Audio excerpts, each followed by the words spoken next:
Hello everyone, it's Robin the Delta Crafter, and I want to thank you for joining me for another video on my YouTube channel. This video is going to be a little bit different because, well, things just didn't go as planned. I had attempted to make some cards using some alcohol ink, and my original intention was to have them have the paper come out or have several different alcohol ink flowers on it. I had watched a couple of videos. I'll drop a picture in here of the idea I was going for. I watched a couple of videos and felt like, okay, this is something that I can definitely attempt to do. Well, you'll see in this video what happened. Let's just say I didn't get the results I was intending to get, but I am very, very pleased with the results that I did get. So let's get started. So I'm going to be using a piece of craft plastic from Grafix or Grafix. I'm not exactly sure how you pronounce that. But anyway, this is a piece of 12 by 12 paper that is a lot like Yupo paper. When you're doing alcohol inks, you want to use a paper that is not porous, and that's what this is. I'm going to come in with about 8 different colors. So I'm going to start off with Crimson, Valencia, and Dandelion. And then I'm going to come in with 3 more colors that are Limeade, Sailboat Blue, and Vineyard. With these colors, you're going to see that I'm going to go for kind of a rainbow effect. I'm also going to add in some pitch black as well as some gold alloy called Gilded. And that's going to add a little bit of finishing touches to our piece that we're creating. I'm going to be using 91% isopropyl alcohol as my liquid that's going to get my paints to move. And then I thought that I was going to use my alcohol ink blending pen. I end up not using that later on. And then, of course, you need your blowing tool that's going to move your paints around. And then I also had my heat tool for part of the process as well. So the Grafix craft plastic paper is 12 by 12. And the reason why I buy this as opposed to Yupo paper is because this paper is large and you get a lot of bang for your buck. I needed to make 6 cards, and these cards are being made for the administration team at my school. And so I kind of wanted to create a larger picture with the 6 different cards. So that's why I'm starting off with just a larger paper and in the solid sheet. I'm going to break this paper into 6 quadrants. So it's kind of cut in half the long way, like hot dog, and then I'm going to cut it in thirds the other way. So you can see there I kind of got my colors. The paints were laid out in a rainbow kind of color. So from watching the videos, what I saw was I needed to start out by laying out the pitch black alcohol ink in spaces to allow that to be like the center of my flower. And here's where I realized one thing. I probably need to go ahead and buy the blower, the electric blower that doesn't provide as much heat. Because this is a piece of plastic, so you can see there towards the bottom, the paper started to warp a little bit when I was using my regular heat tool. So that's kind of one of the first things that I realized. But I did go ahead and hit all of those black spots that were going to be the centers of my flowers with that heat tool to dry them. Because for the next step, which I'm doing right now, where I'm adding the actual, the colored ink, that's going to be the petals of my flowers. You kind of want that center of the flower to be dry. So I've added 3 drops of the crimson paint onto the Grafix paper, craft plastic paper. And now I'm coming in with my alcohol, my 91% isopropyl alcohol, dropping that onto the color, and I'm using my blower to blow my petals, if you will. You can see here that my petals are not really shaping into actual petals. This is the first time that I'm trying to create flowers with alcohol ink, and I'm not really getting the results that I want. In addition to that, my center is kind of fading out and moving and kind of meshing into the rest of the paint. At this point, I'm committed to the process, and so I'm just going to keep going and see if I can't, produce something that resembles a flower. And you see, I really don't.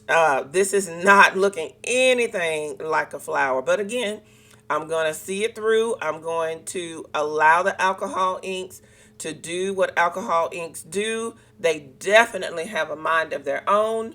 And so we're going to just continue with the process. So felt like I had enough of that crimson down.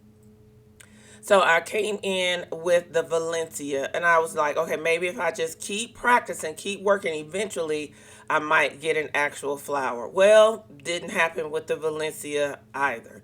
Um, Again, you can see there that the middle of the flower is kind of moving away and going from being a center of a flower. And, you know, this is just not turning out the way that I thought it would.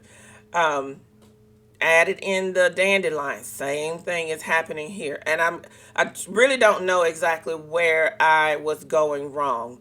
Um, what I do know is that I am definitely going to have to keep practicing with this process and this technique, because I know it can happen. I've seen so many people create these flowers with alcohol ink. I just haven't perfected or gotten the process down. It's at this point that I realized that, okay, no, I'm not going to get the flowers, but I do like what I'm seeing. So again, I stick with the process. I'm going around in my rainbow colors. So I have turned the paper upside down so that the top part of the paper is where my black dots, black centers of my flowers are. And now I'm working with the limeade color.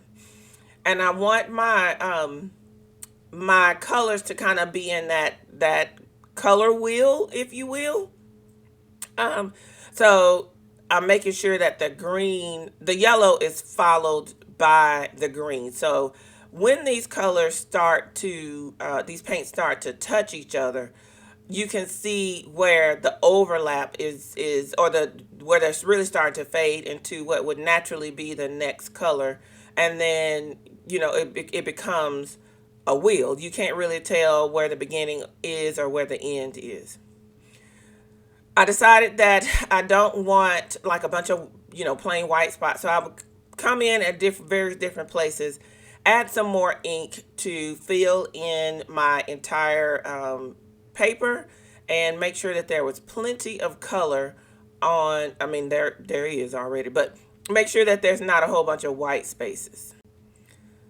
So now that I have all six colors, well, seven really if you count the black, onto my paper, I'm going to come in and drop some gilded alcohol ink onto my creation. I am going to go ahead and place it where the centers of the flowers would be, because my original idea was that I'd have some gold kind of veining coming out from the centers of the flowers.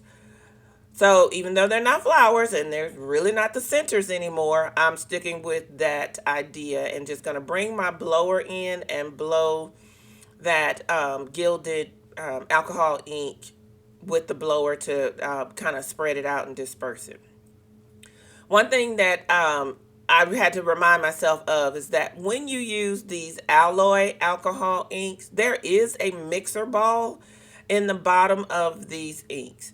And if these inks have sat up for any amount of time, you want to make sure that you shake them really, really well, to where that mixer ball does what it's supposed to do. It gets in there, it mixes all of the parts of the alcohol ink together, and then you get a really nice mixture, or nice alcohol or alloy ink, the metallic ink like you should. Let the mixer ball do what it's supposed to do. So there was a kind of a little bit of a close-up of the finished panel. So off camera, I went ahead and took the panel and trimmed it down into 6 separate panels so that they can be now turned into cards. So you can see there where we had like the one idea, the one card or panel sheet of the craft plastic paper, but now I'm going to turn that one sheet into 6 different cards. These cards are going to my administration team at the school that I work at to thank them for all the hard work they do. And so it's kind of a visual reminder of how well they work together, and that when they work together, they create a beautiful picture. For my sentiment, I'm going to bring in the Thank You 3 die set from scrapbook.com. And off camera, I went ahead and die cut all the pieces out to create the words thank you. And so I love this sentiment. It's nice and large. It's going to make a great statement on these panels. And I stuck with just black and white so that the colors in the back of the panel can be really standing out, do all the talking. So I did cut the words out of black cardstock, and then I doubled up on the shadow layer so that it has a lot of dimension. These cards are going to be 5 by 7, so they're going to be pretty sizable cards. I'm taking them to my department for them to sign, and so I needed to make sure there was enough space for people to add, sign and add any comments that they want to add. I'm going to just add a little bit more dimension to the sentiment by popping them up with some foam tape. And then using my tweezers, I'm going to be able to kind of hover over the panel and decide exactly where I want to put each of these sentiments down. I'm using some thin foam tape from scrapbook.com. I'll have it linked below in the description for you. And that's pretty much going to be all that I do to the card. I'm not adding any other type of embellishments or anything else to them. So I went ahead and secured those sentiments down on each of the 6 cards. And this is another time when I really realized that, okay, yeah, I really like how this is coming out. So I went ahead and added some more foam tape to the back of the alcohol inked panel. And now I'm just placing these panels onto a piece of accent opaque 120 pound weight cardstock. That's what I'm using for my card bases. And by adding that last panel to the card, these cards are complete. I hope you guys have really enjoyed seeing something that wasn't going the way I planned for it to go turn into some beautiful, colorful cards that are really going to make a statement. Thank you again for joining me for another video. You can always find me on Instagram and Facebook at The Delta Crafter, as well as on my website, thedeltacrafter.com. If you are a new member of the Delta Crafter family, welcome and thank you for being here. If you have enjoyed this video today, please consider giving it a thumbs up, and if you haven't subscribed to the family, please consider that as well. All of the products I used today will be listed and linked below for you in the description. Until next time, everyone, enjoy!